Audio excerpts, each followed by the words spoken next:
তোমাদেরকে ঘুরিয়ে নিয়ে আসি কলকাতার ফার্স্ট পোস্ট অফিস ক্যাফে থেকে। হাই, চলো ভেতরটা তোমাদেরকে ঘুরিয়ে নিয়ে দেখাই।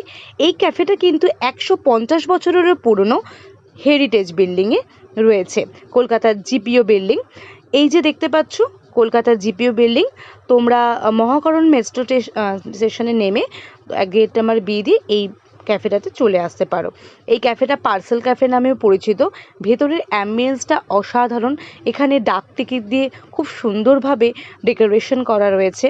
এখানকার যে সিটিং অ্যারেঞ্জমেন্ট সেগুলো বেশ সুন্দর, কালারিং তোমরা দেখতে পারবে। চেয়ার টেবিলগুলো এখানে তোমরা দেখতে পারবে, সোফা সেটও কিন্তু রয়েছে। এবং এখানে দেখতে পেলাম অনেক রকম মেমেন্টো রয়েছে কাউকে গিফট করার জন্য। আর এই যে হলো সেই ডাক বাক্স।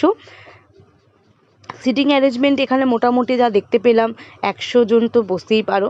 আর এই ক্যাফেটা সকাল 9টা থেকে রাত 9টা অবধি খোলা থাকে, সানডে কিন্তু ক্লোজ থাকে। আর এখানে খাবারের প্রাইসটা কিন্তু মাত্র 20 টাকা থেকে শুরু করে 100 টাকার মধ্যেই, বেশ রিজনেবল প্রাইসে। আমি নিয়ে নিয়েছিলাম একটা ক্যাপাচিনো, তার সাথে নিয়ে নিয়েছিলাম চিকেন 65, আর নিয়ে নিয়েছিলাম আপনার চিকেন ক্লাসিক পাপ।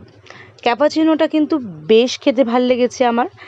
আর তারপরে চিকেন 65, যেটা কিন্তু বেশ ফ্রেশ ছিল আর খেতেও বেশ টেস্টি ইয়ামি ছিল।